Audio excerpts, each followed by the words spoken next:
Bismillahirrahmanirrahim. Chers étudiants de la L3 génétique, nous allons continuer aujourd'hui notre cours du module génétique et environnement. Alors, nous avons vu dans le cours numéro 3 et dans le cours numéro 4 les différentes applications de la transgénèse dans différents domaines. Et aujourd'hui, nous allons voir des exemples d'organismes génétiquement modifiés, également dans différents grands groupes d'êtres vivants, c'est-à-dire dans les bactéries, les champignons, les végétaux et les animaux.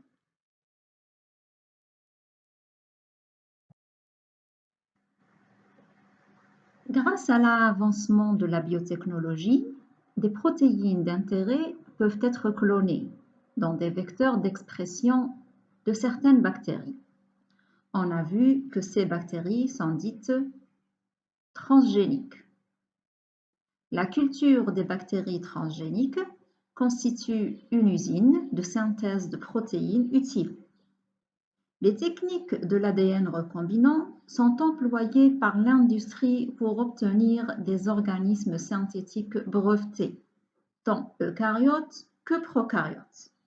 Jusqu'à présent, de nombreuses protéines telles que l'insuline humaine, l'hormone de croissance humaine, et une large gamme de molécules pharmaceutiques sont produites par les bactéries transgéniques. Et la transgénèse ne concerne pas uniquement les bactéries. En plus des bactéries, les modifications génétiques ont concerné aussi les eucaryotes, les champignons, les plantes, les animaux. Et ces modifications ouvrent un grand nombre d'approches nouvelles à la recherche. Les génotypes désirés pour des raisons spécifiques sont créés par Génie Génétique pour les utiliser spécialement lors des expérimentations au laboratoire.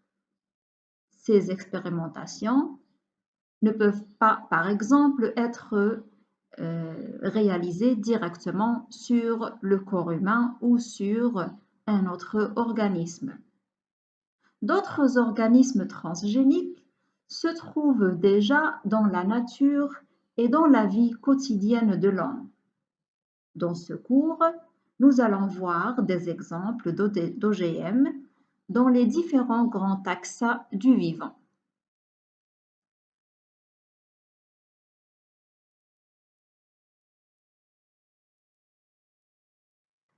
Alors, nous allons voir maintenant un exemple sur les bactéries génétiquement modifiées. Alors, nous allons voir le cas d'une bactérie qui a été modifiée pour protéger les abeilles domestiques contre les acariens, les varroas du genre Varroa et les virus des ailes déformées. Il faut savoir que dans la vie de l'abeille, il existe un parasite provoquant des pertes économiques importantes en apiculture. Il s'agit de la varrose. C'est un problème d'ordre mondial.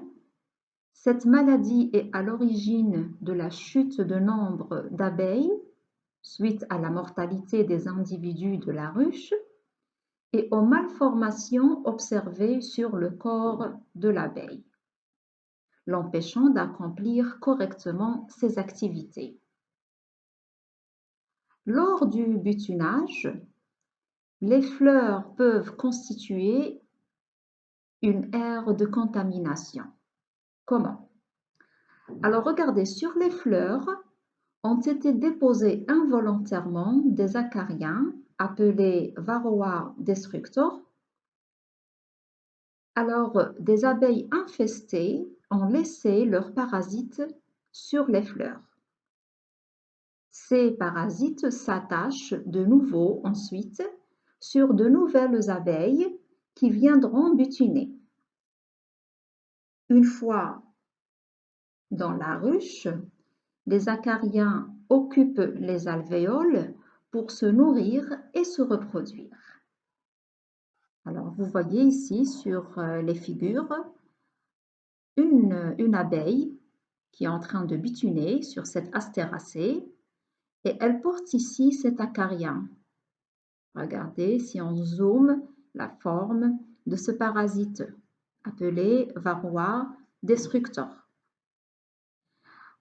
Ensuite, l'abeille, quand elle va à la ruche, donc quand elle arrive aux alvéoles, les acariens vont occuper ces alvéoles et vont se nourrir sur les larves. Celles qui sont sur les abeilles se nourrissent bien sûr sur les abeilles.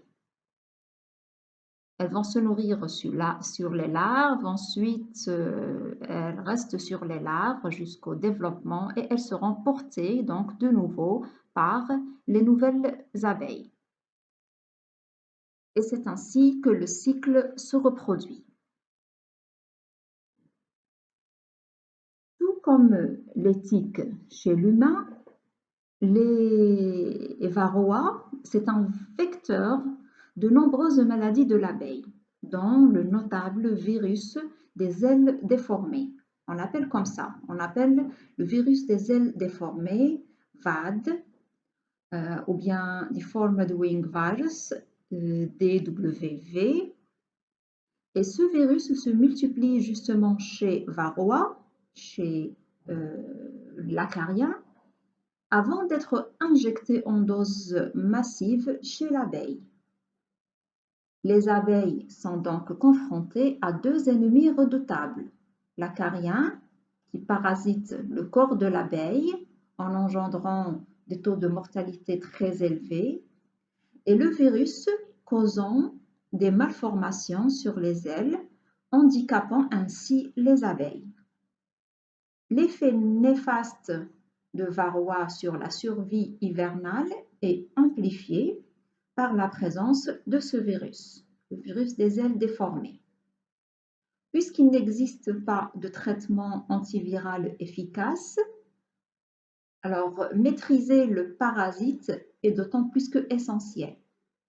Plusieurs traitements ont été développés, mais ils restent inefficaces par rapport à la grandeur du fléau. Récemment, un nouveau moyen de lutte a été mis au point par transgénèse bactérienne par des chercheurs de l'Université de Texas. Il faut savoir que les abeilles hébergent naturellement des bactéries intestinales symbiotiques telles que Snodgrassella alvi. Ces bactéries ont été génétiquement modifiées pour libérer un ARN double brin spécifique qui déclenche une réponse immunitaire chez l'hôte impliquant l'ARN interférent. Alors, lorsque l'ARN double brin viral correspondant est produit par les bactéries modifiées, la machinerie ARN interférent de l'hôte est activée pour détruire les séquences de l'ARN viral. Ainsi, les acariens sont morts et la réplication virale est supprimée. C'est une avancée majeure dans leur contrôle, c'est-à-dire dans le contrôle de ce parasite. La survie des abeilles domestiques contre un virus spécifique ou un acarien parasite a été améliorée. D'autre part, dans d'autres recherches, les bactéries ont été dotées de plasmides modifiés. Quand les acariens se nourrissent sur les abeilles hébergeant ces bactéries, mouraient plus rapidement. On doit noter ici que ces recherches sont réalisées encore uniquement à l'échelle du laboratoire.